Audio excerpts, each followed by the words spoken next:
네, 제가 일주일 동안 굉장히 아팠습니다. 그래서 오늘 집회가 안 되지 않겠나 이렇게 생각을 했는데요. 또 주일 저녁이라 이렇게 오시는 수고를 또 해야 되기 때문에 많이 고민을 했고, 날짜도 왜 아팠는가 생각을 해보니까 보고 싶어서 그런 거 아닌가 진짜입니다. 오늘 순서를 맡으신 분하고 식사도 하면서 또 우리 성도들이 준비를 하면서 오늘 하루 종일 행복했습니다. 낮에도 불신자 초청해서 전도잔치를 하고, 저녁에는 약속드린 대로 저희 교회에서 이제 부흥 집회를 시작하게 됐습니다. 목이 원활치 못해서 양해해 주시고요. 약할 때 강함 되시는 하나님이신 줄 믿습니다. 네, 그래서 오늘 진정한 구원 그리고 회복, 은혜를 같이 나누었으면 합니다.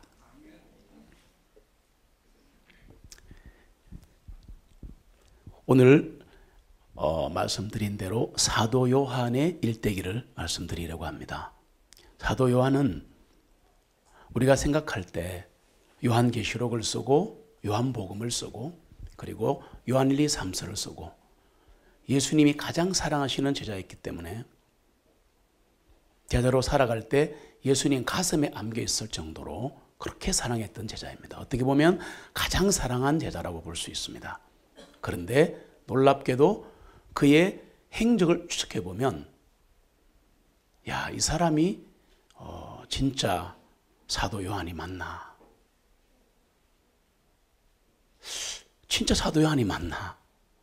이게 사실일까? 이런 생각이 들 정도로 설명할 수 없는, 참 입에 담기 힘든 정도로 사도 요한은 아주 비열한 사람이었습니다. 그 왜 주제를 사도 요한으로 잡았는가 하면, 사도 요한에게서 바로 나의 모습을 볼 수 있기 때문입니다. 복음은 그럴 수 없는 사람을 그럴 수 있는 사람으로 변화시키는 힘이 있습니다. 복음의 뜻이 두 개가 있는데요. 유앙겔리온이라 하기도 하고 가스펠이라고 굿뉴스라고 이렇게 하는데, 복음에는 뜻이 두 가지가 있어요. 그러니까 첫 번째는 뭐냐면 영어로 번역하면 다이너마이트입니다. 던지면 죄가 폭발하면서 사람이 구원받는 겁니다. 그리고 복음의 두 번째 뜻은 다이나모, 원자력이라는 뜻이 있습니다. 동력이라는 뜻이 있습니다. 구원을 받고 나면 하나님이 말씀으로 그 사람에게 힘을 주시는 거죠. 그래서 이걸 복음이라고 하는데, 그럼 사도 요한과 복음의 관계는 어떤 것인가? 오늘 길지 않은 시간에 풀어내려고 합니다.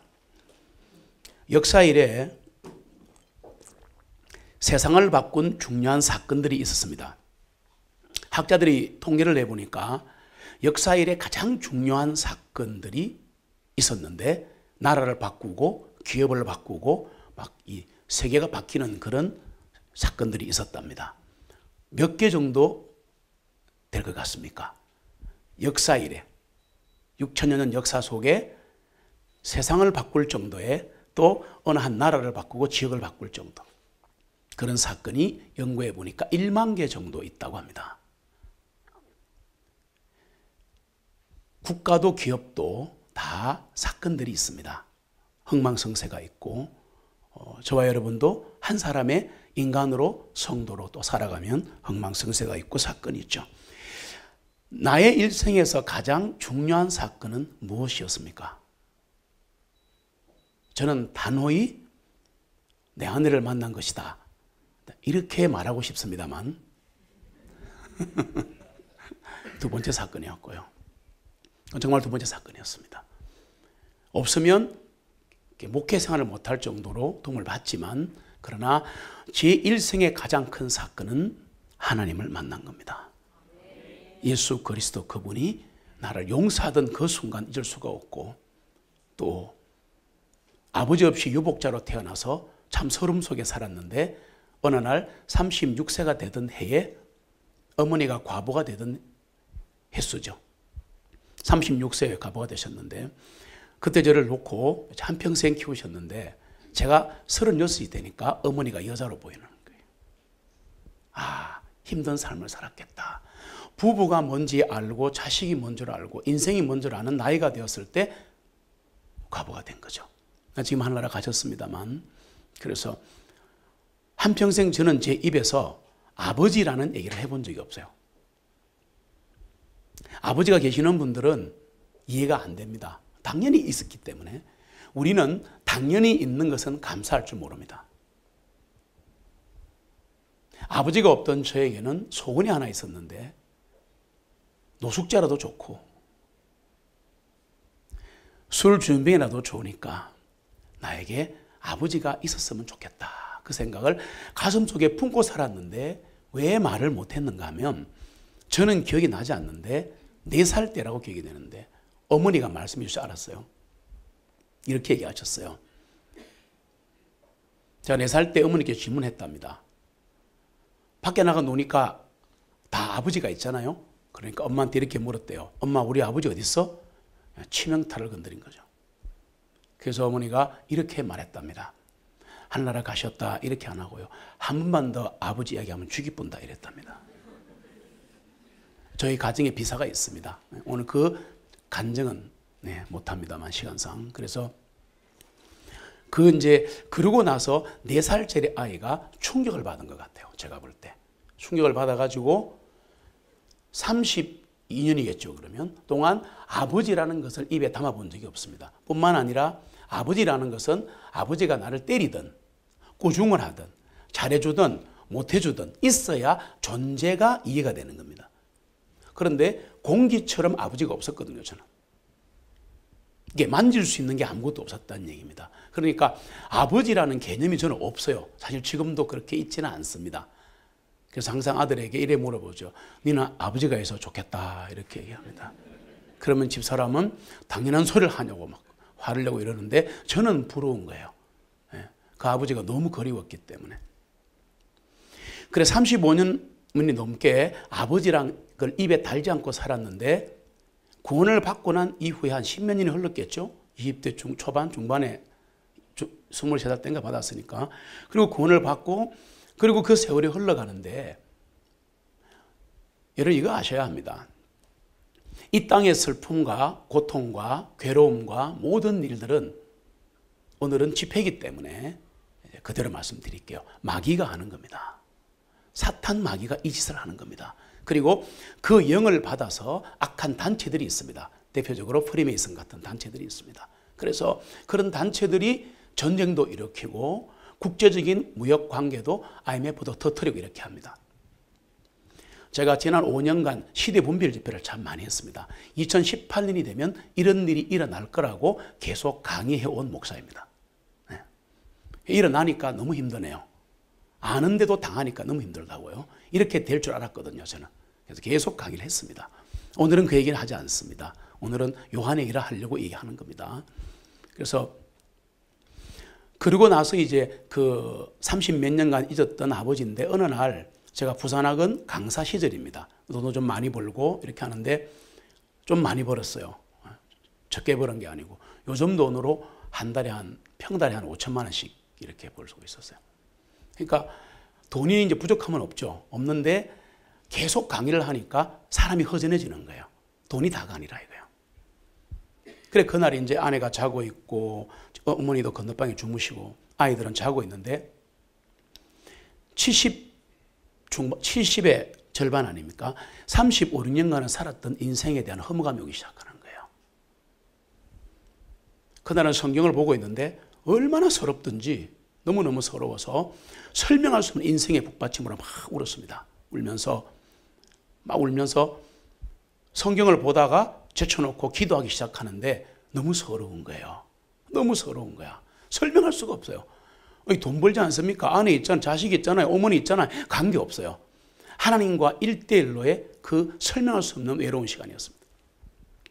하나님이 건드리신 거예요. 영혼을. 그래서 그때 회심을 했죠. 구원과 회심은 좀 다릅니다. 구원은 내가 죄인임을 고백하면서 한많은 내 인생 하나님이 책임져 주면 안 되겠습니까? 이렇게는 살 수 없습니다. 라고 말하는 순간 하나님이 찾아오시거든요. 찾아오시는데 그렇다고 해서 사람이 바뀌는 거 아니에요. 사람은 참 찔깁니다.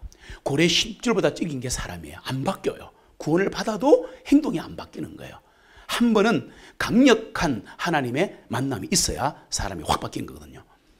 그래서 제가 그 중반에 밤에 기도를 하고 있는데요. 하나님이 찾아오신 거예요. 어떻게 왔냐고 묻지 마십시오. 만난 분은 알 수 있습니다. 음성을 들려주기 시작하는데 예를 들어서 뭐 현이라 이렇게 사람처럼 부르는 게 아니라 이게 설명을 할 수가 없는데 해보신 분들은 압니다.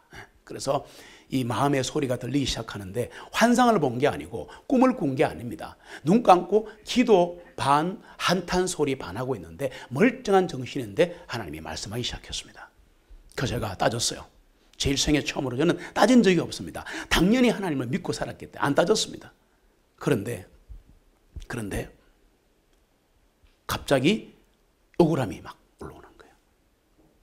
한평생 살면서 아버지 없었던 서름이 막 터져나오는 거예요. 그래서 하나님께 따졌습니다. 왜 나는 아버지가 없냐고. 왜 나는 아버지가 없냐고. 왜 나는 유복자냐고. 왜 이렇게 외롭게 태어났냐고. 그러다 보니까 이제 지나온 세월이 막 주마등처럼 스쳐가는 거예요. 너무너무 외로웠습니다. 예수 믿는 사람이 돈도 잘 버는데 왜 그래 외로워. 그게 아니에요. 그게 아니에요. 하나님께서 뭔가 맡기시려고 하면요. 오늘 사도행 이게 똑같은데 뭔가를 맡기시려고 하면 가슴 터지는 일이 내게 꼭 하나 있습니다. 이거는 해결이 안 되는 거예요. 죽어도 해결 안 되는 거 하나 있습니다. 그게 계시다면 그게 사명이에요. 오늘 들어보시면 그게 사명이에요. 왜 내게 가슴 터지는 일이 나는 사명이 되는가는 들어보면 알 수 있습니다. 하나님을 만난 사람은 다 그렇게 됐거든요. 그래 그날 막 끝까지 따졌습니다. 시간이 끝없이 흘러가는 거예요. 밤에. 그런데 옆에 가족이 자고 있으니까 소리도 못 지르고 지금도 억울한 게 막 소리 팍팍 질러서 해야 되는데 그냥 속으로 조금 울면서 막 조용조용히 하고 막 이렇게 대화하는 거라 지금도 힘이 들었습니다만은 하나님이 하신 건데 내용이 뭐냐 하면 왜 아버지가 없나부터 시작해서 나중에는 너무 외로운 거야. 왜? 35세 될 동안에 얼마나 이사를 많이 다녔는지 가난해서 이사 다니고 뿐 아니라 또 아주 어릴 때 서너 살 때는 해인사 근방에 살은 것 같아요. 맞대요. 기억이 나요. 3살 때. 그리고 해인사 밑에 그 방구에서 연못에 헤엄치는 생각이 나가지고 그게 어디냐 물으니까 해인사라 그러더라고. 힘드니까 여기저기 다니신 것 같아요. 그리고 또 기억이 나는데 어느 동네에 살았다가 또 어느 학교 갔다가 초등학교도 2번 세워놓고 그러니까 설명할 수 없는 게 있었습니다. 친구를 사귀면 끊으시는 거예요. 내가 일부러 그런 게 아닙니다. 저는 지금도 제일 부러운 게 초등학교 때부터 대학까지 아니면 고대까지 한 곳에 자라서 친구들이 있는 사람들이 제일 부럽습니다. 저는 친구들이 전국에 퍼져 있고 미국에도 있고 그렇습니다. 너무너무 힘듭니다 이게. 그러니까 힘들고 어려울 때 찾을 수 있는 친구가 주변에 없다는 거예요. 그럼 내가 그랬냐? 아니요. 하나님이 꼬라서 그런 거예요. 진짜 꼬랐더라고요. 그 생각이 막 나는데 초등학교도 그랬죠. 중학교 돈이 없어갖고 2년 늦게 갔죠. 2년 늦게 가니까 친구도 졸업반이죠. 나는 친구 졸업할 때 중학교 1학년 들어갔죠. 그 중학교도 좋은 학교냐 하면 B급 학교라 가지고 한 달에 월사금 1,000만 원, 1,000원. 월사금 1,000원짜리 학교 가가지고 검정고시 해가지고 고등학교는 서울로 갔어요. 그래 가만 그냥 부산에서 공부를 하게 하면 될 텐데 어머니 말이 옛날 분들 생각이 뭐냐면요. 말이 태어나면 제주도로 보내고 사람이 태어나면 서울로 가라. 이래가 멀쩡한 아를 갖다 서울로 보내본 거예요. 외로움의 대명사인데 고독의 대명사를 그걸로 보내본 거야. 또 그다가 저는 효자입니다. 인간적으로 효자입니다. 그래서 무조건 가는 데 올라갔어요. 그 밤에 2시, 3시까지 혼자 외로워서 자취방에서 울은 날이 하루 이틀 3년 내리 울었어요. 그런데 그때도 저는 어머니가 하나님 다음이었습니다. 하나님 안 계시면 어머니가 신이었을 겁니다. 그만큼 어머니 좋아해서 왜 고생하시는 어머니를 내가 꼭 잘 모시리라 뭐 꼭 드라마 보는 것 같죠. 그렇게 했는데 그래서 저는 이렇게 앞에 이렇게 고등학교에서 2시간 자고 공부했는데요. 3시간 자고 공부했는데 이렇게 앞에 이렇게 표를 하나 붙여놨는데 그 표가 다른 사람들은 불가능은 없다. 뭐 4시간 자면 뭐 붓고 5시간 자면 떨어진다 이런 거거든. 사단물이. 저는 그게 아니었고 혈서를 씁니다. 지금도 계속 여기 적고 있는데 척 써서 큰 캔토지에다가 어머니라고 혈서를 딱 쓰고 있으면 밤에 잠이 한 개도 안 옵니다. 나 어머니를 위해서 뭔가를 해야 돼. 그래 이제 설명할 수 없이 어머니가 혼연을 채웠는데 나중에 얘기인데요. 어머니 돌아가시고 나서 공황이 오더라고요. 와, 그 어머니의 비는 공간이 처음 느꼈어요. 환자는 아니었지만 공황 상태까지 가더라고요. 사람이 갑자기 있다가 수십 년 살다가 없다는 게 어마어마한 충격으로 다가오더라고요. 왜? 아버지가 없었기 때문에. 어머니가 아버지였거든. 아버지자 어머니였거든. 그래 그날 밤에 그 생각을 하면서 너무 억울하니까 막 대들기 시작하는데 제 인생의 첫 번째였습니다. 그리고 한 몇 년 전에 한 번 더 대들었어요. 목회 못 한다고. 다 때려치운다고. 지금 죽어도 지옥 안 가잖아요. 막 이렇게 막 대들었어요, 제가. 구원 받은 거 맞죠? 난 마음대로 삽니다, 이제. 막 이렇게 대들었습니다. 첫 번째 그때가 하나님께 한번 대들었는데요. 표현을 용서하셔야 돼요. 그럴 수 있어요. 엘리야보다 낫습니다. 엘리야는 뭐랬는 줄 압니까? 죽이라. 그랬잖아요. 확실합니다. That's enough. 이만하면 넉넉하오니 내 목숨을 취하시옵소서. 말은 예의 바르죠. 이만하면 충분하오니 나를 취하시옵소서. 말은 참기름 바른 것 같은데 그 말이 죽이보라 이 말이거든. 그 하나님이 안 죽이더라고. 근데 그 대목을 딱 보고 안 죽겠구나 감을 잡고 대들었어요. 그런데 왜냐하면 사명이 있는 사람은 죽지 않습니다. 저는 죽음의 고비를 3번 넘겼습니다. 평생에. 교통사고 1번, 건강 때문에 2번. 이번에 또 살리셨어요. 그래서 참 찔기다 목숨이. 왜냐하면 저는 30대 40대 자기의 의무를 다하고 하늘나라 간 목사나 박사들이 제일 부럽더라고요. 그래서 이 나이까지 할 일을 다 못한 찌질이기 때문에 남겨놓지 않았네 이렇게 생각을 하면 참 너무 힘이 든데 오늘은 제가 그대로 표현하고 오늘은 너무 행복합니다. 오늘 정말 행복한데 왜냐하면 이렇게 아는 분들이 오셨기 때문에 굉장히 행복합니다. 오늘 아침부터 행복했습니다. 몸은 안 좋은데 마음은 행복했고 그렇습니다. 그리고 하나님께 대드는 사건이 궁금하죠. 그래 이제 대들고 있는데 고등학교 걸어갔지요. 또 군이 다르지요. 다시 또 부산에 내려왔지요. 대학은 부산을 갔지요. 다시 또 신대원은 또 대전을 갔지요. 또 하여튼 뺑뺑이 돌리는데요. 하여튼 사람을 사귀만 하면 또 첫 직장이 진주인데 3년 지나니까 부산으로 옮겨버리고 막 이런 식으로 계속 하나님께서 이거를 바꾸시는데 너무너무 많이 바꾸니까 친구가 없는 거예요. 사귀면 끊어지는 거야. 그거 항의했습니다. 나도 하나님, 나도 아버지도 없는데 좀 친구라도 좀 풍성히 있고 싶은데 그렇게 옮기고 맨날 옮기고 이렇게 외롭게 되겠습니까? 막 울었다는 얘기야. 말하자면 막. 계속 들어주시더라고. 좀 신기하대요. 그러더니 한마디를 다 하시더라고요. 아들아, 와, 저 충격이었습니다. 소리가 들리는데요. 이게 환상이 아니에요. 절대 그렇지 않습니다. 저 멀쩡한 정신이었거든요. 그 설명도 못 하겠고 그래서 들려요. 왜요? 그랬더니 아들아, 내가 너를 그렇게 만들었다. 유복자로 만들었고 집안의 그 어려운 비사를 내가 다 줬고 또 그렇게 천국을 다니면서 친구란 친구는 다 끄는 게 내다. 왜 그랬는데요? 왜 그랬지? 우는 정도 아니었어요. 막 완전 콧물이 범벅이 돼가지고 성경책이 아침에 일어나니까 여기가 한 수십 장이 젖었어요. 너무 콧물로 흘러가지고 눈물을 내고 이게 이렇게 젖어갖고 이렇게 막 이 직수입 박수입 돼 있더라고. 집에 있습니다 지금도. 그래 울면서 눈은 감고 있는 거예요. 막 저 의자 앉아가 책 보다 이제 그지 된 거예요. 막 기도하는데 너무 억울하니까 왜 이렇게 외롭게 만드셨냐고. 그러니까 이렇게 말씀하시더라고요. 아들아, 너는 목사가 되어라. 35세 때 같아요. 직접 들었어요. 내가 왜요? 그것까지는 안 했습니다. 그건 좀 무섭더라고. 그래가지고. 예, 해놓고 나서 이제 그러면 해야 되는데 왜 이렇게 하셨냐고 막 따졌어요. 그러니까 아들아, 너는 나만 믿고 가는 거야. 내가 인간관계를 다 끊어놨거든. 그는 아마 도움받을 데가 없을 거야. 아버지가 없으니까 아버지도 아무도 없을 거야. 내가 알아. 너는 나만 믿고 따라와 그러는데 상당히 말이 황당하더라고요. 저는 젊을 때.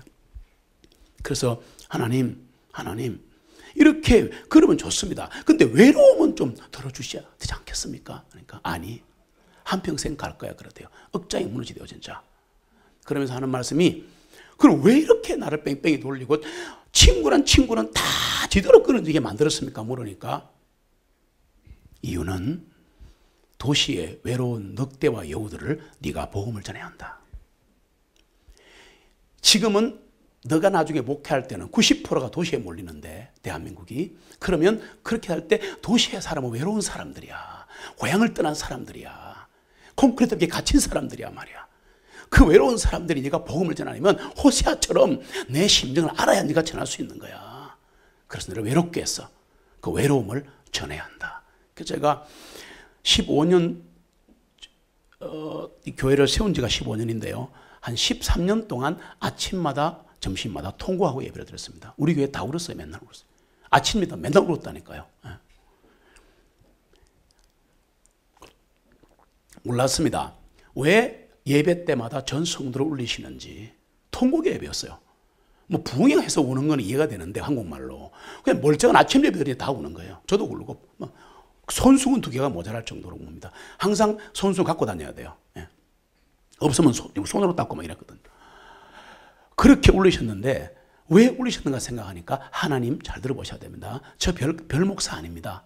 정말 저는 만물의 찌끼 같은 별것 아닌 목사입니다. 겸손 절대 아닙니다. 우리 성도들 나를 알아요.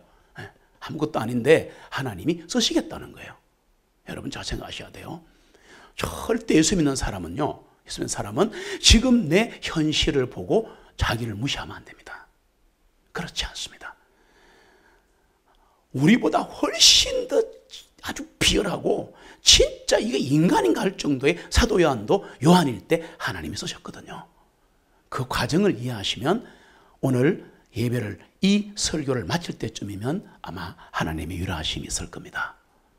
그래서 외로워야 이 일을 할 수 있다. 그렇게 외롭게 만들었다는 겁니다. 그래 이렇게 얘기했어요. 그때 울면서 얘기했어요. 그럼 좋습니다. 하나님, 우리 아버지 살아있습니까? 이래 물었어요. 난 궁금했어요. 어머니가 답을 안 하시니까. 그래서 그런데 하나님께서 답을 안 주시, 이렇게 말씀하셨어요. 내가 네 아버지다. 그러대요. 와, 억창이 무너지고요. 말이 안 나오는 거야. 왜냐? 한평생 아버지를 불러본 적이 없기 때문에 이 입에서 안 나오는 거야. 한 30분 동안. 시간은 모르겠어요. 안 나와요. 계속 불렀는데 안 불렀어요. 고집이 아니고 아버지란 말이 안 나오는 거야. 아버지가 없었으니까. 그래, 불러봐라. 내가 너를 그렇게 만들었느라. 내가 너의 아버지야. 불러보라니까. 계속 얘기하시는 거예요. 그래, 시간이 좀 흘러가지고 아주 어렵게 아버지. 와, 그때부터 밤새도록 아버지 부르는데요. 한평생 못 부르던 아버지를 다 불렀습니다. 아버지. 그럼 그래, 여기 있다. 아버지, 그래, 아버지. 와, 밤새도록 울었어요. 얼마나 울었든지 뭔가 앞에가 뭐가 흰기 어른어른 그 눈 감고 있는데 천사가 왔나, 하늘나라 갈 때가 됐나, 눈을 딱 뜨니까 해가 떠버린 거예요. 밤새도록 그렇게 우는 거예요. 그리고 이제 목회기를 가고요. 지금까지 왔는데 수많은 참 사건과 연단이 있었는데 제가 이 사도 요한 이 설교를 미국에서도 한 2번 했는데 저는 이 설교를 참 안 하고 싶은데 이거 하면 제 모습이 드러나서 저도 울고 많이 하기 때문에 안 하고 싶은데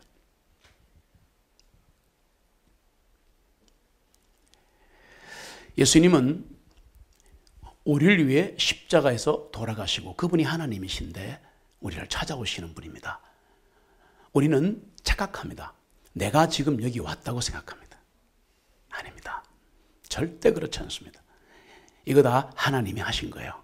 저 그거 이제 깨닫고 나서는 다른 소리 하지 않습니다. 모든 거 다 하나님이 하신 거예요. 다 하나님이 하신 거예요. 네. 그거 이해하면요. 그거 이해가 되기 시작하면 감사가 나오기 시작하고 또 예수 안 믿는 사람은 이게 회개가 나오기 시작합니다. 그리고 불만이 나오고 불평이 나오고 힘들었던 것들이 오늘 이 짧은 시간이지만 한 40-50분 만에 해결을 해야 되는데 하나님이 찾아와 주시기를 소원합니다. 십자가 사건은 이 세상 1만 가지 사건이 문제가 아니고 인류 역사상 가장 큰 최고의 사건이 십자가 사건입니다. 그 십자가 사건 때문에 지금 우리가 이렇게 있는 겁니다. 이 자리에 있는 거예요.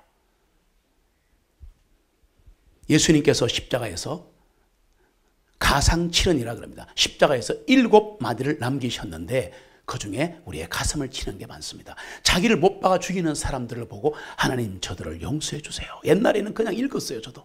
그런데 제가 막 한 사람을 죽이고 싶을 만큼 막 그 분노가 몇 년 갔는데 그때 이 대목에 제가 그 사람을 진짜 용서했습니다. 목회자가 되고 나서 일입니다. 죽이고 싶더라고요. 용서했는데 죽이고 싶더라고요. 한 번씩 분노가 막 올라오는데 오늘 하나님께서 우리 속에 있는 분노를 삭혀주시기를 소망합니다. 나를 못 박는 사람을 향해서 주여 저들을 용서하옵소서 크게 막 와닿는 거예요. 그리고는 테텔레스타이 It is finished. 다 이루었다. 용서를 다 이루고 죄 용서를 다 이루고 모든 인류를 용서하시기 위한 준비가 다 되신 거예요. 참 멋진 얘기들이 나오는데 정말 인간의 모든 애환과 갈등을 농축해 놓은 최대의 드라마가 십자가 사건입니다. 인류의 지구를 핏빛으로 물들인 금자탑입니다. 그런데요 예수님께서 하신 말씀 제가 다 이해했습니다. 지금 은혜 받습니다. 그런데 이해할 수 없는 게 하나 있어요. 예수님이 돌아가시면서 십자가에서 돌아가시면서 얼마나 처절한 고통 속인데 이거를 다 한마디 할 때마다 이렇게 갈비뼈가 내려앉는다. 말 한마디 하면 갈비뼈가 툭툭 내려앉는다 그럽니다. 의학적으로. 그러니까 엄청난 고통인데 7마디를 하셨는데 6마디는 이해가 다 돼요. 한마디가 이해가 안 되는 게 있습니다. 그게 오늘 설교 주제입니다. 예수님은 자신을 못 박은 자들을 용서하셨고 하나님 아버지께 부탁하셨고 내 영혼을 부탁합니다 하고 돌아가셨습니다. 그런데 어머니 마리아가 있습니다. 예수님 어머니가 있을 거 아니에요. 그 어머니 마리아에 대해서는 하나님께 부탁해야 되는데 제자 요한에게 부탁하는 장면을 볼 수가 있습니다. 요한복음 19장 25절로 27절인데요. 같이 한번 읽겠습니다. 이제 예수님의 십자가 곁에는 주님의 어머니와 그분의 이모와 글로바의 아내 마리아와 막달란 마리아가 서 있더라. 그때 예수님께서 곁에 서 있는 것을 보시고 어머니에게 말씀하시기를 여자여 보소서 당신의 아들이니다 하시고 그때 제자에게 말씀하시기를 보라 내 어머니로다 하시니라. 그 시각부터 그 제자가 여자를 자기 집으로 모시니라. 아멘. 정확한 표현입니다. 하나님께 하나님 내 부모 부탁합니다. 나 죽습니다. 그러면 되잖아요. 상식적으로. 그런데 다른 건 다 하나님께 부탁하고 했는데 이 요한 그러니까 자기 어머니는 유독 이 제자에게 부탁한 거예요. 둘이를 붙여주는 거예요. 어머니 보세요. 나 대신 아들 하세요. 제자야 네 엄마다. 그러고 돌아가 보신 거야. 유언이잖아요. 자, 궁금한 게 이게 한 개 있는 게 아니에요. 예수님의 제자들은 예수님이 체포될 때 윗옷을 던지면 다 도망가 버렸습니다. 다른 사람이 다 주님을 버려도 나는 절대 버리지 않습니다. 그렇지 않겠습니다. 베드로도 갓댐 그러면서 저주나 받아라 그러면서 예수님을 저주하면서 3번이나 부인하고 슬피 울며 그 자리를 떠났습니다. 예수님 잡혀갈 때요. 다 도망갔어요. 근데 갈보리 언덕에 요한이 나타납니다. 이거 굉장히 중요한 그 내용인데요. 자, 이것도 중요하지만 요한복음 19장에 해결이 안 되는 문제가 하나 있습니다. 빌라도 총독이 막 사람들이 폭동 일으키니까 안 되겠다 싶어서 바라바 살려주고 예수 죽여. 알았다. 너희들이 그냥 해. 이렇게 맡겼는데 중요한 건 뭐냐면 예수님이 이 빌라도 총독이 예수님을 끌고 가라고 내어주는 16절하고요. 19장에 예수님이 나무기둥을 지고 갈보리 언덕에 도착하는 17절 사이에 그 유명한 구레네 시몬이 예수님의 십자가 그 갈보리 올라갈 때까지는 십자가 아니고 나무 기둥 1개짜리였습니다. 원어에 보시면 1개짜리고요. 올라가서 줄이 살아있는 나무에 예수님을 다니까 십자가 모양이 나온 것이지 영화에서 보신 것처럼 십자가로 갖고 올라가신 건 아니에요. 절대 그렇지 않습니다. 기둥입니다. 원어로 보시면. 어쨌든 그렇습니다. 그래서 십자가를 하십시다. 그래 이제 끌고 올라가는데 요 사이에 내용이 없어요. 구레네 시몬 내용이 없습니다. 왜냐하면 중요한 건데요. 예수를 끌고 가라. 골고다 언덕에 십자가 박어. 이렇게 하고 그 다음에 가다가 구레네 시몬을 로마 병정이 내려와. 저 예수 제자 아닌데요. 이리와. 그래가지고 저 죽을래 절래 이래갖고 할 수 없이 지고 간 게 구레네 시몬이란 말이에요. 그리고 이제 골고다 언덕에 십자가에 달리시는 연속 사건이거든요. 그러면 만약에 이게 빠져 있다면 뭔가 문제가 있는 겁니다. 성경으로 간단하게 확인하고 제가 이제 진행을 할게요. 참 중요한 것은 다른 복음서에는 구레네 시몬이 예수님 대신 잠시 기둥을 지고 가더라, 십자가 지고 가더라 게 다 나오는데 요한복음에만 안 나옵니다. 안 나와요. 우선 안 나오는 거 봅시다. 요한복음 19장 16절로 17절 같이 읽습니다. 읽으시면서 확인하시면 됩니다. 그때 빌라도가 주님을 나무에 달아 못 박도록 그들에게 넘겨주니 그들이 예수님을 잡아 끌고 가니라. 주님께서 자신의 십자가를 지시고 해골의 장소 곧 히브리어로 골고다라 불리는 장소로 가시니. 있습니까 없습니까? 없습니다. 잘 보시면 이 지금 성경 보시면 빌라도가 예수님을 넘겨주고 끌고 가다가 골고다 가기 전에 구레네 시몬이 대신 졌다는 거 다 안단 말이에요. 성도들이 다 알아요. 없어요. 없습니다. 최대의 난제입니다. 왜 없는지. 그런데 똑같이 사복음서를 기록한 마태, 마가, 누가 복음에는 구레네 시몬의 얘기가 나옵니다. 확인만 하시면 됩니다. 마태복음 27장 31절로 33절 같이 읽습니다. 그들이 주님을 조롱한 후에 그들이 겉옷을 벗기고 주님의 옷을 입혀 나무에 달아 못 박으려고 끌고 나가니라. 그들이 나가다가 시몬이라 부르는 구레네 사람을 만나자 그들이 그에게 억지로 주님의 십자가를 지게 하고 그들이 골고다라고 부르는 곳, 즉 해골의 처소라는 곳에 이르렀을 때에 있죠. 마태복음에 있습니다. 마가복음 볼까요? 15장 21절 같이 읽습니다. 알렉산더와 루포의 아버지인 시몬이라는 구레네 사람이 시골에서 와서 지나가는데 그들이 그에게 억지로 주님의 십자가를 지게 하고 나와 있네요. 누가는 했을까요? 누가복음 23장 26절 같이 읽습니다. 그들이 주님을 끌고 갈 때에 시골에서 오는 구레네 사람 시몬을 붙들어 그에게 나무를 치우고 예수님 뒤에서 그것을 지고 가게 하니라. 아멘.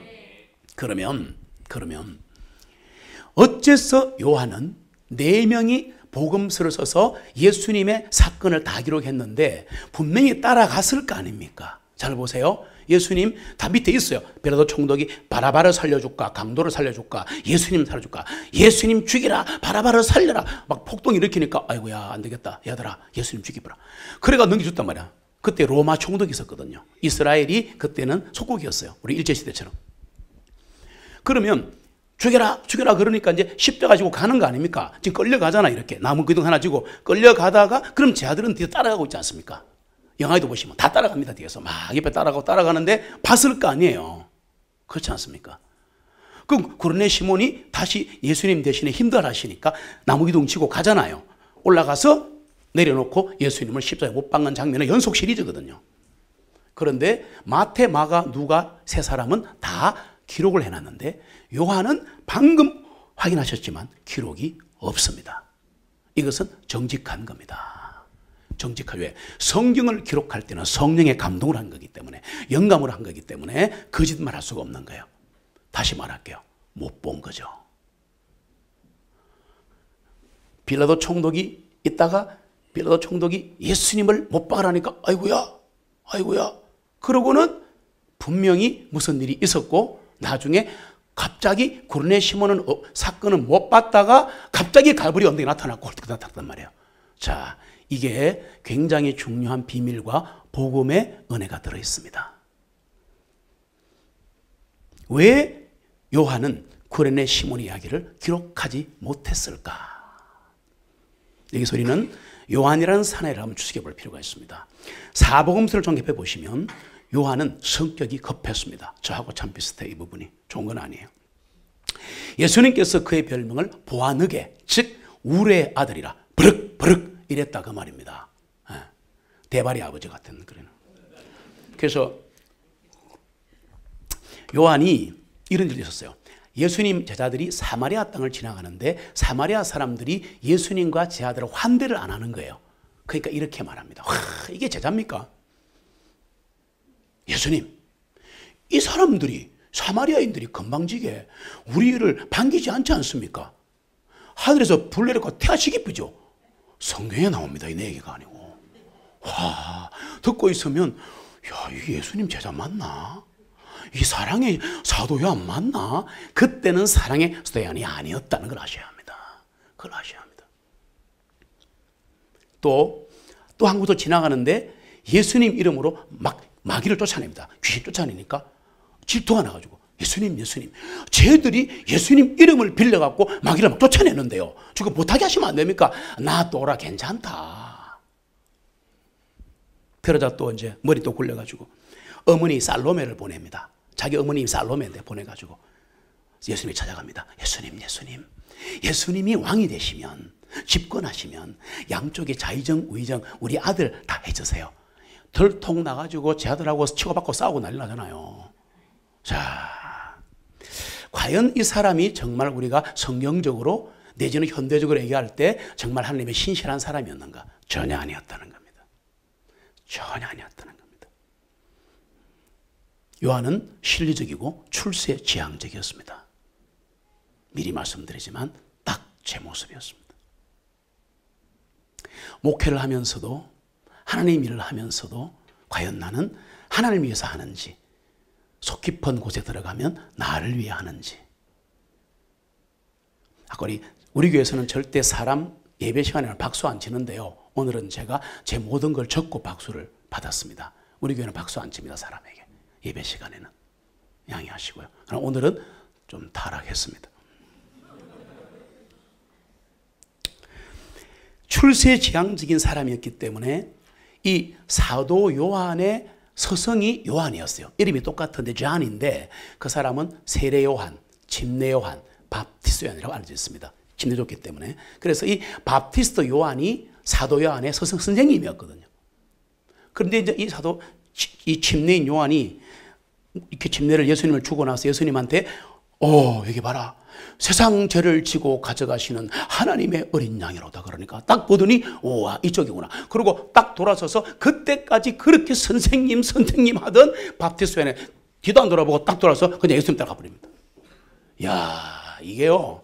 성경을 그냥 보시면 아무것도 아니지만 제대로 보시면 이건 보통 심한 문제가 아닙니다. 회심하기 전에 사도 요한을 신실한 사람이라고 말씀하시면 안 됩니다. 지독합니다. 세상 사람보다 더 악한 사람이에요. 선한 척하면서 속에 구렁이가 막 몇 마리 들어앉아 있어요.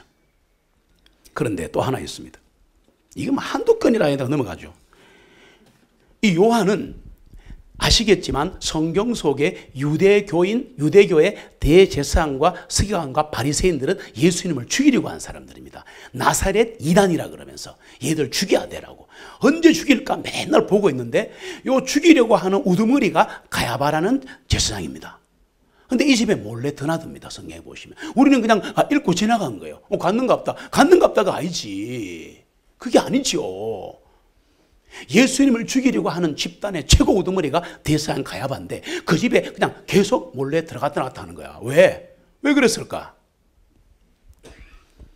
요한은 예수님이 정치적으로 왕이 되면 그 내각에서 한 자리 하려고 생각했던 사람입니다.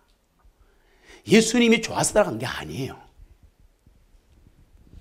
그런데 가만히 지켜보니까 왕이 될 사람이 자꾸 이렇게 도망다니고 이거 뭐 추적당하고 야 이거 무슨 뭐 용서하라 그러고 아무리 봐도 왕 될 사람하고는 거리가 먼 거야. 좀 이상하다. 그래서 야 이러다가 내가 이거 국무총리 못 해먹고 죽겠네. 이거 국방장 하나 못 해먹고 죽겠구나 싶어가지고 그때부터 예수님이 왕이 되면 이쪽으로 붙고 예수님 죽어버리거나 일이 생기면 이쪽으로 붙으려고 대제사장 집에 드나들었던 겁니다. 양다리 걸치기를 한 겁니다.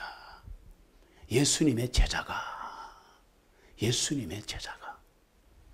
성도도 아니고 제자가. 가야바의 집까지 잡혀가는 예수님을 따라가는 요한이 어떻게 됐는가? 한 번 더 설명해 드리면 베드로는 목숨이 두려웠습니다. 네 사투리 쓰는 거 보니까 갈릴리 사람이지. 털 보니까 예수님 제자 맞네. 아니야. 그러니까 또 들어가니까 너 예수님 같이 있었지? 틀림없어. 아니라니까. 3번 부인합니다. 3번째 얘기하니까 갓댐 그럽니다. 아니라니까 막 쌍욕을 하면서 예수 몰라 나는. 그리고 돌아서서 펑펑 울면서 그 자리를 떠납니다. 베드로는 그렇게 사라져버렸어요. 그런데 요한은 아주 집요한 사람이에요. 모습을 드러내지 않고 스파이처럼 다 담대히 숨어 지켜봅니다. 자, 잡혀갔다. 이거 어떻게 될까? 예수가 죽을까 살까? 이게 제자입니까? 이건 제자가 아닙니다.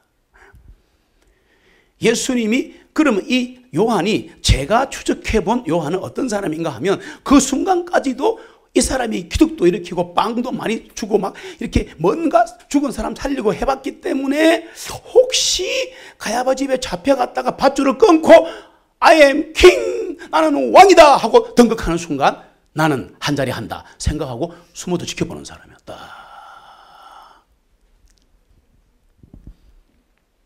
그러면 이 요한이 언제까지 현장을 지켜보고 있었는가 굉장히 중요하거든요. 로마 총독 빌라도가 예수님을 포기하고 민중의 요청대로 바라바를 석방하고 예수를 죽여라 하고 심판 딱 내리자 끝났다. 더 이상 희망은 없다 생각하고 떠나가는 겁니다. 빌라도가 예수의 처형을 선고하자 로마 군병들은 예수님을 채찍질하고 그분에게 가시관을 씌우고 힘을 뱉으며 조롱하기 시작했습니다.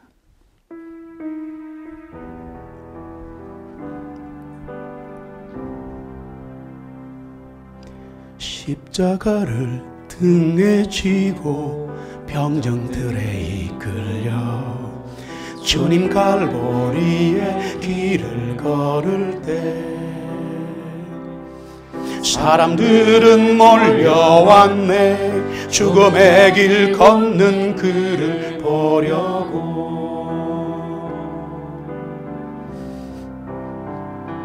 가시면류관을 쓰신 주를 조롱하였네 채찍 소리에 흥겨워하면서 그들은 소리쳤네 자칭 메시아를 못 박으라고. 그러자 요한이 생각하는 거죠. 예수는 끝났다. 예수는 끝났다. 더 이상 예수는 메시아가 아니구나. 이 세상을 구원할 사람이 아니구나. 저 인간 죽는구나. 당신은 구세주가 아니야. 예수를 따라왔던 요한은 이제 자신의 꿈과 야망과 출세가 끝나버렸습니다. 현실주의자인 요한은 미련 없이 그 자리를 떠나버렸습니다. 그렇게 이제 십자가를 지고 예수님은 이렇게 나무 기둥을 지고 가고 있죠. 요한은 가차없이 돌아서서 이쪽으로 가고 있었습니다. 죽여라. 재판. 째치로 두드려 패고 막 침을 뱉고 하니까 끝났구나. 십자가에 달리기 전에 꼭 그렇게 하거든요. 째찍을 때리고 막 춤 뱉고 하거든요. 끝났구나. 이제 드디어 십자가에서 처절하게 죽겠구나 생각하고 예수님은 저쪽으로 가는데 요한은 이쪽으로 가고 있었다는 겁니다. 갈보리와 반대 방향으로 가고 있었다는 얘기입니다. 그렇게 반대 방향으로 촥 가고 있다가 갑자기 요한은 머리가 비상한 사람이에요. 아니다. 혹시 갈보리산에서 골고다에서 십자가에 달려있다가 갑자기 못 뺏기고 왕으로 등극하면 이거 아니다 싶어가지고 그때 다시 돌아서서 막 달려갔던 겁니다. 죽으러 달려갔던 거예요. 그리고 달려갈 때 구레네 시몬의 사건이 있었던 겁니다. 예수님을 던지고 완전히 배신하고 다른 길로 가고 있고 예수님은 저쪽으로 하니까 거리가 길잖아요. 그 중간에 구레네 시몬이 지고 간 걸 요한은 보지를 못한 겁니다. 그래서 성경에 없는 거예요. 그리고 그 갈보리에 도착해 보니까 벌써 끝났어요. 예수님은 물과 피를 다 쏘시고 죽기 일보 직전이에요. 지금 완전 그냥 거의 고갈된 상태입니다. 그런데요, 예수님은 십자가 위에서 죽어가시면서 요한을 내려다보십니다. 여러분 그거 아셔야 돼요. 예수님은 요한을 사랑하고 이해했습니다. 저 요한이, 저 성질 급한 요한이, 지밖에 모르는 요한이, 출세지향적인 요한이 나를 이해하고 내가 왜 죽는가를 이해하려면 시간이 필요하겠구나 생각하고 긴급 조치를 바랍니다. 요한은 성격이 격렬한 사람이에요. 저도 그렇습니다. 하나님이 살리시지 않으셨으면 저는 지금 이 자리에 없습니다. 3번 죽을 뻔했거든요. 그 요한은 성질이 격렬한 사람은 빨리 죽습니다. 여러분 그거 아셔야 돼요. 의학적으로 예수님 아셨거든요. 그래서 요한을 보호하고 그에게 나중에 일을 맡기고 그를 구원하기 위해서 자기 어머니 마리아를 부탁하는 겁니다. 아들아 보라 내 어머니라. 끝난 겁니다. 아무리 머리 잔머리 굴리고 비겁하고 도망 다니고 막 양다리 걸치고 했다 하더라도 그래도 3년 6개월을 한손 뻗은 스승님인데 자기 스승이 죽어가면서 제자야 우리 어머니 부탁해 그런 거 아니에요. 그러니까 이건 어떻게 할 수가 없는 거예요. 빼다 박다 못하고 딱 잡힌 거야. 갈보리 산상에서 혹시 십자가에서 바로 그냥 탁 왕으로 등극하시면 한 자리 할지도 모른다. 요 생각 가지고 끝까지 갔다는 얘기입니다. 끝까지 비겁한 사람이었습니다. 그런데 예수님은 다 아시는 거예요. 다 아시고 그를 보호하시는 겁니다. 여러분 이게 하나님의 사랑입니다. 이게 하나님의 사랑이에요.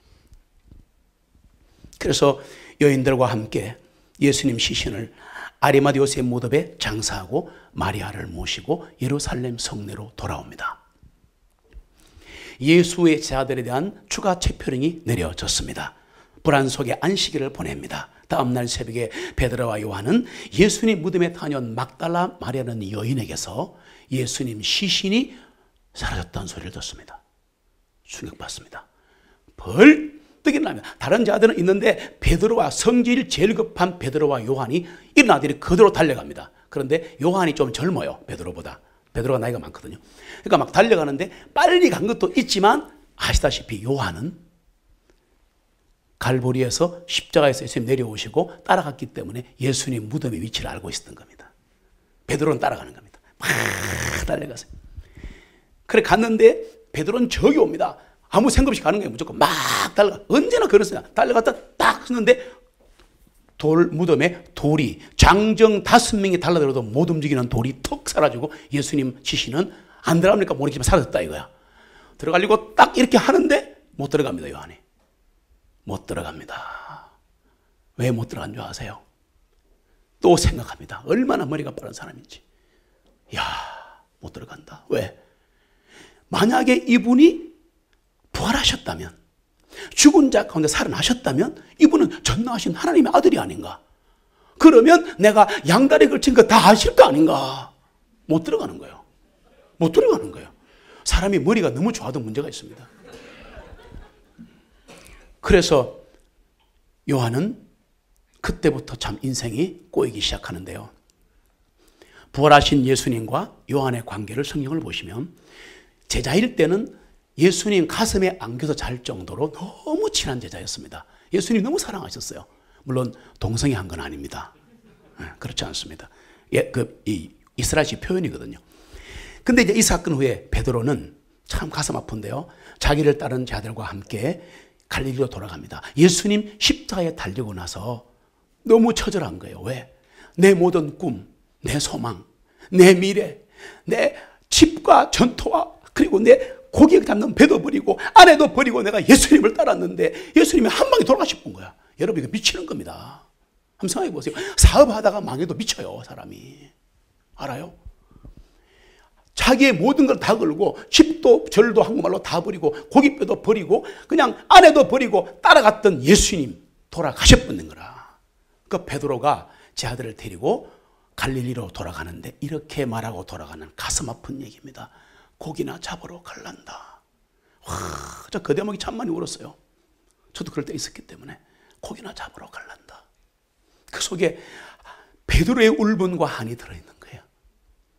고기나 잡으러 갈란다. 얘들아 같이 갈래? 따라간 거야 같이. 시간이 흘러 부활하신 예수님 갈릴리 바닷가에 나타나십니다. 여러분 갈릴리 바닷가는 호수인데 가봤는데 너무 넓어서 바다라 그럽니다. 디베랴 바다라 하기도 합니다. 이름이 몇 개 있는데 이 갈릴리 바닷가는 예수님과 이 어부가 된 제자들의 첫사랑을 맺은 곳입니다. 오늘 하나님과의 첫사랑이 회복되기를 소원합니다. 그러면서 갓댐 나 예수 몰라. 그 인간 모른다니까 라고 하면서 예수님을 3번이나 부인했던 그 베드로를 예수님은 3번 용서하시는 장면이 나옵니다. 참 하나님은 세밀하십니다. 세밀하시거든요. 요나의 아들 시몬아 네가 나를 사랑하느냐? Do you love me? 예, 주님 사랑합니다. 또 묻습니다. 요나의 아들 시몬아 네가 나를 사랑하느냐? 예, 사랑합니다. 은혜의 아들 시몬아 네가 이 모든 것들보다 나를 더 사랑하느냐? 근심하면서 대답합니다. 베드로가 제가 주님을 사랑하는 줄 주님이 아시지 않습니까? 내 양을 먹이라. 그리고 박탈되었던 지자직을 회복시켜 주십니다. 여러분 베드로가 배신했을 때 제자가 상실했었어요. 예수님이 3번 용서하시면서 부르시면서 앞으로 너는 순교하리라 라고 예언까지 해주셨거든요. 우리가 살면서 얼마나 주님을 배신한 줄 모릅니다. 여러분 저는 목사가 되었어도 주님 많이 배신했어요. 겸손도 아니고 가장도 아닙니다. 이 자리에 서고 싶지 않은, 이 자리에 서고 싶지 않은 설 수 없는 죄인이 있었거든요.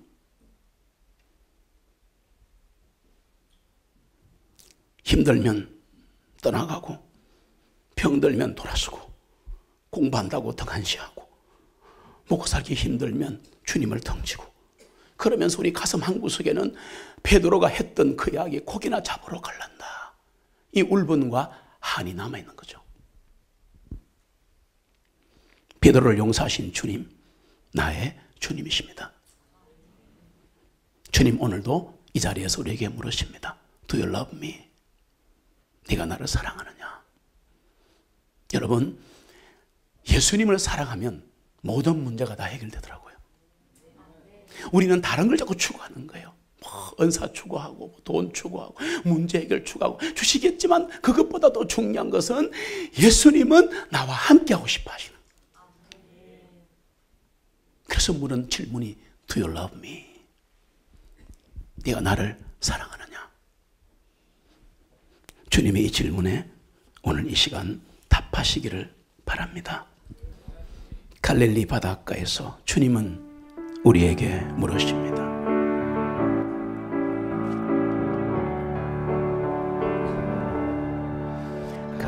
갈릴리 바닷가에서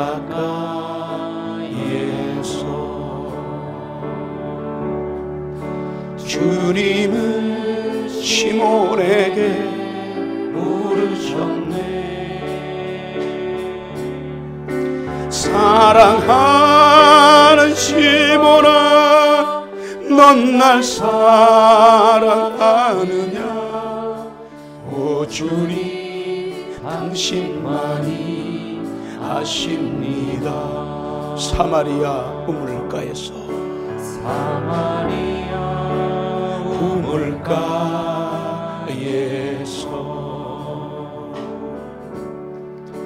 주님은 여인에게 물으셨네. 사랑하는 여인아 넌 날 사랑하느냐. 오 주님 당신만이 아십니다. 이름을 부르시면서 갈릴리 바닷가에서 자신의 이름을 부르면서 찬양하십시다. 주님은 현일에게 물으셨네. 사랑하는 현일, 넌 날 사랑하느냐. 오 주님 당신만이 아십니다. 사마리아 우물가에서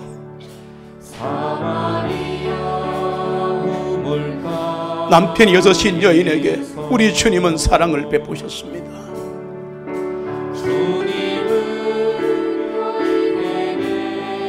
물으셨네.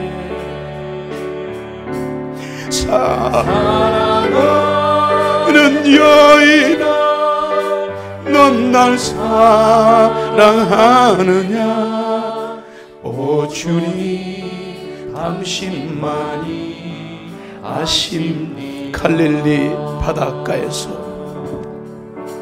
갈릴리 바닷가에서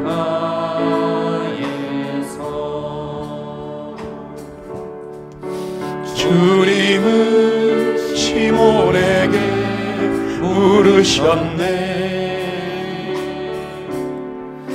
사랑한 시몬아, 넌 날 사랑하느냐.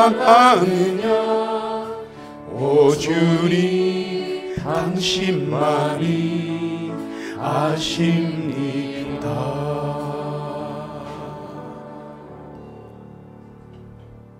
베드로를 용서하신 주님, 이 밤에 우리도 용서하실 줄 믿습니다. 그런데 베드로를 그렇게 용서하신 주님께서 갈릴리 바닷가에 제자들이 서 있는데 요한에게는 눈길도 안 주시는 거예요.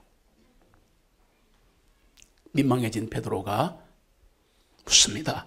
주님, 이 사람 요한에게는 무엇을 하실 작정이십니까? 예수님 쌀쌀하게 대답하십니다. 내가 올 때까지 요한을 어떻게 둘지라도 네가 뭔 상관이냐. 그리고 떠나가 버리십니다. 이때부터 살 수도 죽을 수도 없는 요한의 고통이 시작됩니다. 왜냐하면 십자가상에서 예수님의 요한이 어머니 마리아를 부탁했지 않습니까? 부활하신 이후에 하나님 예수님께서 갈릴리 바닷가에서 막 갓댐이라고 막 저주하면서 했던 베드로도 용서하셨는데 왜 나에게는 아무 말씀이 없으신가 생각해 보니 어머니 모시는 게 내일이구나 생각을 하는 거죠. 요한은 스데반이 최초로 순교할 때도 마리아를 모시고 피신합니다. 형제 야고보가 순교하고 베드로가 체포되고 그러는 통에도 마리아와 함께 숨어다녀야 했습니다.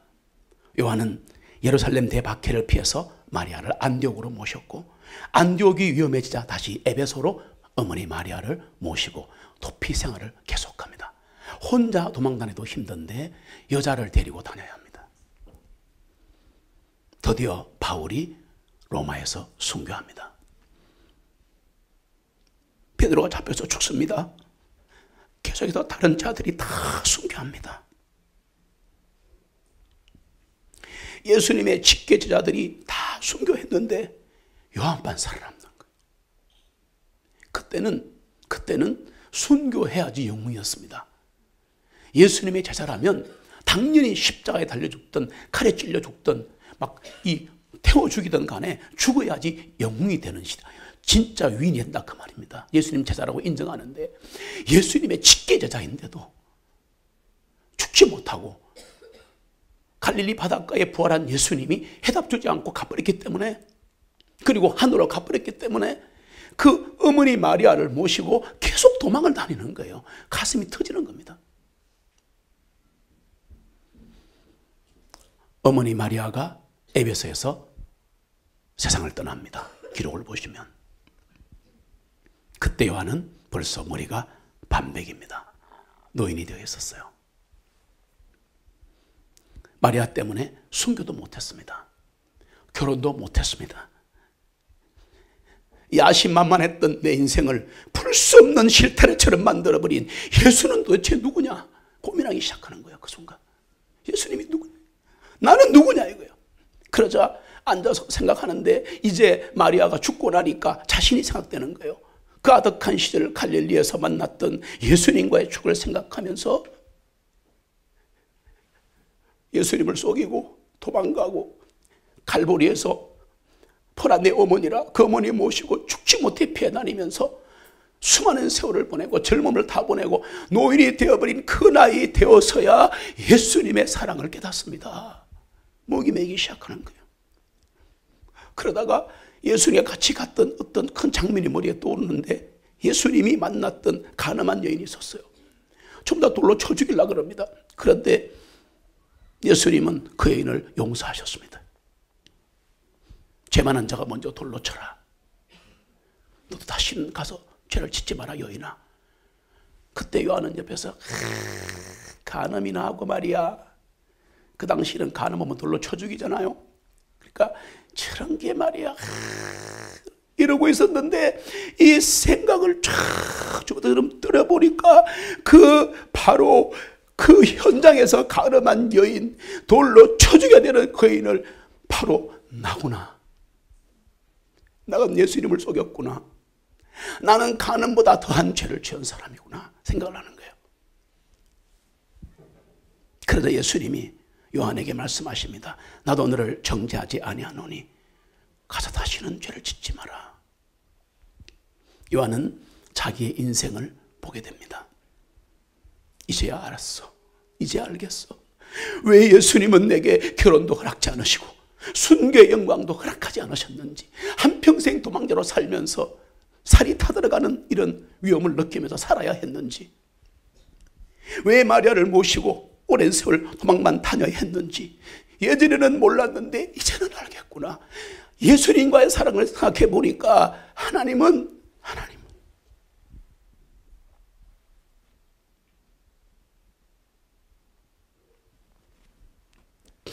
나를 사랑하셨구나. 예수님은 나를 너무 사랑하셨구나. 내 꿈, 내 야망, 내 인생, 내가 하고 싶은 그 모든 것 다 치료하셨구나. 여러분 그거 아셔야 합니다. 나는 이게 되고 싶고, 나는 이런 사역하고 싶고, 나는 수고하고 싶고, 나는 질병 고치고 싶고, 나는 목회사에 수고하고 싶고, 자식 잘 키우고 싶고, 이거 하고 싶고, 저거 하고 싶고. 여러분은 그렇게 생각할지 모르지만 하나님은, 예수님은 그 모든 것보다도 나를 사랑하시는 거예요. 그거 아십니까? 한평생 끌려서 요한은 바로 예수님을 찾아낸 거예요. 예수님의 사랑을 깨달은 거예요. 여러분, 저는 신약 성경적 교회를 만들려고 한평생 몸부림친 목사입니다. 수천 수만 명을 모을 수 있는 달란트를 가지고 있어도 숫자를 희생하면서 별소리 다 들어가면서 설교는 잘하는데 성도가 왜 없냐 그런 소리 들어가면서 잘했다는 거 아니에요. 그런데요, 하나님은 내가 원하는 걸 다 질투하신 거예요. 그냥 하나님만 바라보고 가라는 거예요. 여러분, 이게 진짜 하나님의 사랑이에요. 한 남자가 한 여자를, 한 여자가 한 남자를 죽도록 사랑하면 다른 거 아무것도 필요 없는 거 아시잖아요. 그게 안 되기 때문에 그렇지. 요한은 깨달았습니다. 하나님은 나를 원하시는구나. 하나님은 나를 원하시는구나. 마리아는 내 인생의 굴레가 아니라 하나님이 내게 주신 사랑이요 은혜였구나 깨닫는 거예요. 마침내 일생을 축해서 요한은 예수님을 발견했습니다. 요한복음은 요한의 참회록입니다. 읽어보시면 불멸의 복음서에서 요한은 자신을 이렇게 썼습니다. 예수의 사랑하는 제자 요한. 여러분, 그렇게 자신 있게 인생을 마감할 수 있습니까? 예수님이 사랑하시는 나, 김현일, 이렇게 죽을 수 있어요? 이 시대 요한은 누구일까요? 내 꿈, 내 야망, 내 인생을 외치며 풀 수 없는 인생의 수수께끼를 가슴에 안고 살아갔던 그 요한이 바로 나입니다. 바로 우리입니다.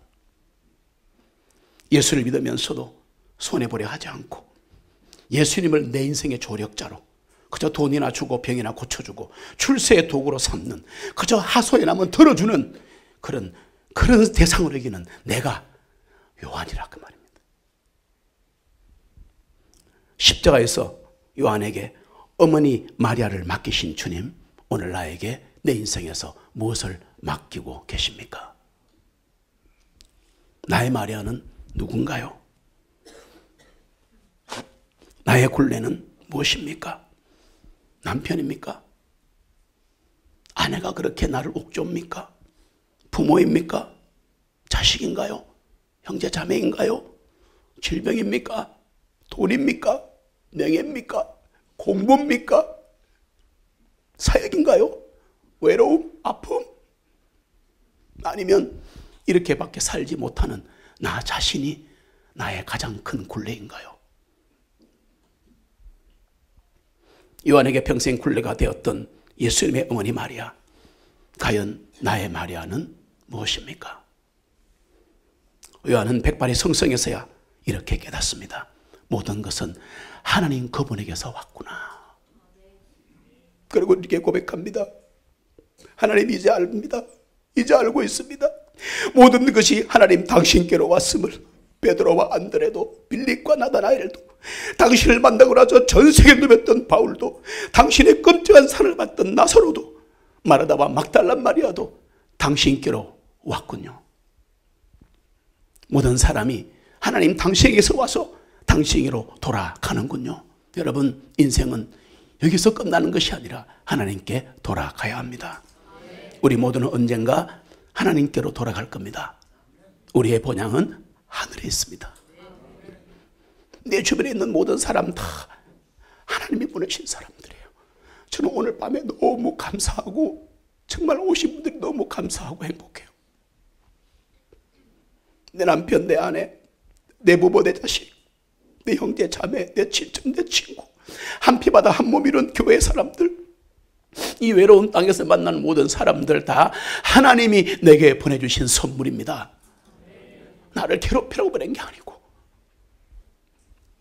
우리 언젠가 하늘 분양 집에 돌아가면 다 만날 겁니다. 이들을 사랑해야 할 사람은 나 자신입니다. 이 땅에 나를 보내신 분은 하나님 그분이시고요. 지금 이 자리에 우리가 있는 것도 하나님의 사랑 때문입니다. 요한일서 4장은 증가합니다. 사랑하는 자들아, 우리가 서로 사랑하자. 이는 사랑은 하나님께 속한 것이기 때문이니 사랑하는 자마다 하나님께로 나서 하나님을 아느니라. 사랑하지 않은 자는 하나님을 알지 못하나니 이는 하나님은 사랑이시기 때문이라.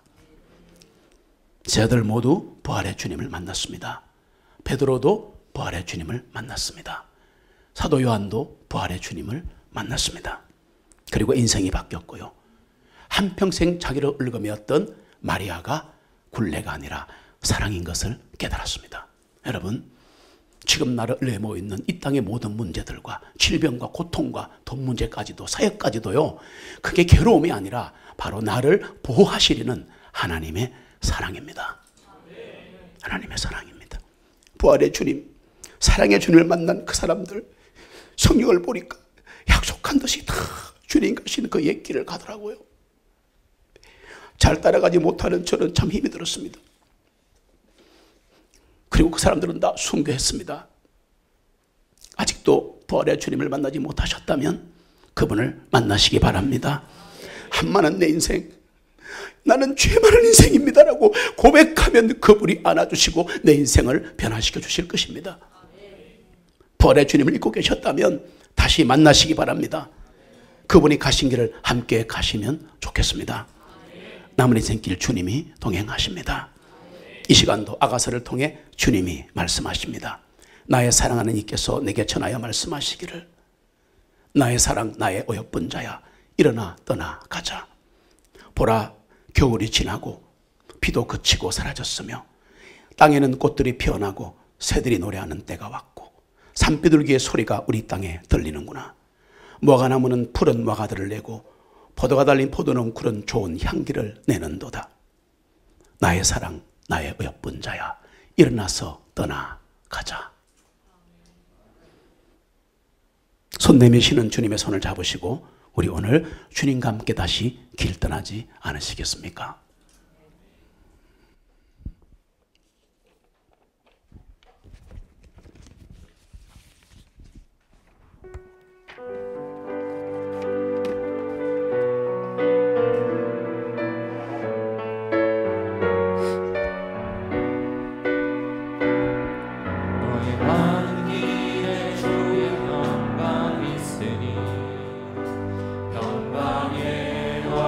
함께 가시니 너의 걸음걸음 주 인도하시리. 주의 강한 손 너를 이끄시리. 너의 가는 길에 주의 축복이 있으리. 영광의 왕 함께 가시니 내가 밟는 모든 땅 주님 다스리리. 너는 주의 길 예비케 되리.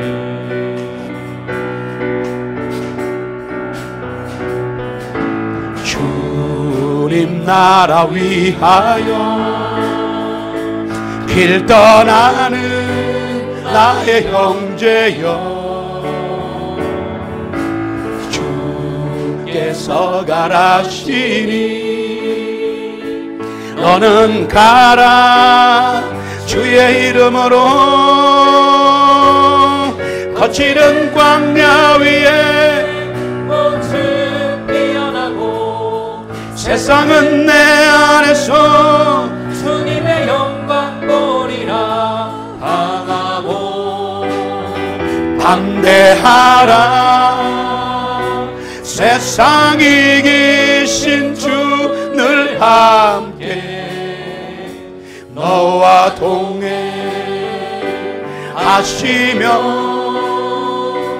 내게 새 힘을 주시리. 너의 가는 길에 주의 평강 있으리.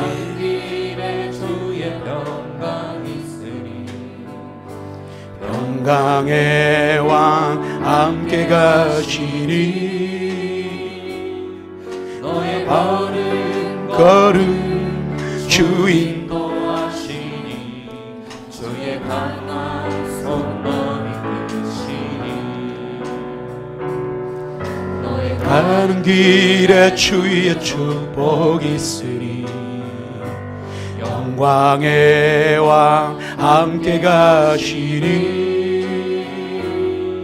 내가 밟는 모든 땅 주님 다스리리. 너는 주의 길 예비케 되리. 우리 오른손을 높이 들고 함께 찬양합시다. 하나님 이 손을 잡아 주시옵소서. 나의 인생길을 인도해 주시옵소서.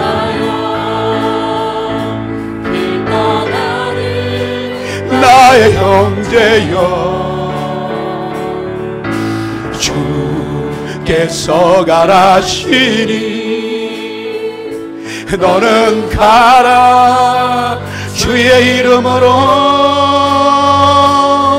거칠은 광야 위에 꽃은 피어나고 세상은 내 안에서 주님의 영광 보리라.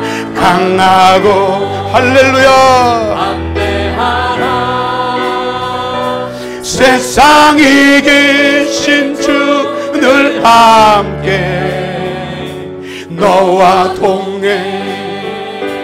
동행하시며 내게 새 힘을 주시리. 주님 나라 위하여 함께 길을 떠나십시다. 길 떠나는 나의 형제여, 주께서 가라시니 너는 가라 주의 이름으로 거칠은 광야 위에 꽃은 피어나고 세상은 내 안에서 주님의 영광 보리라 강하고 할렐루야 담대하라 세상 이기신 주 늘 함께 너와 동행하시며 내게 새 힘을 주시니 다시 한번 사도 안의 하나님 나의 하나님을 찬양합니다.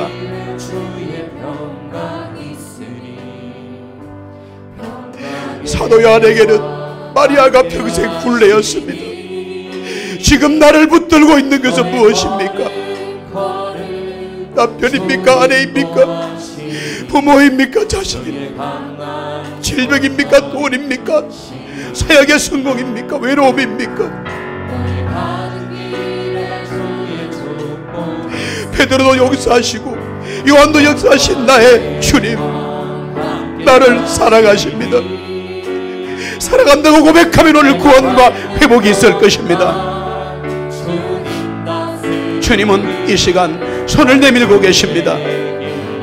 이 손을 잡아달라고 주님 앞에 외치시기 바랍니다.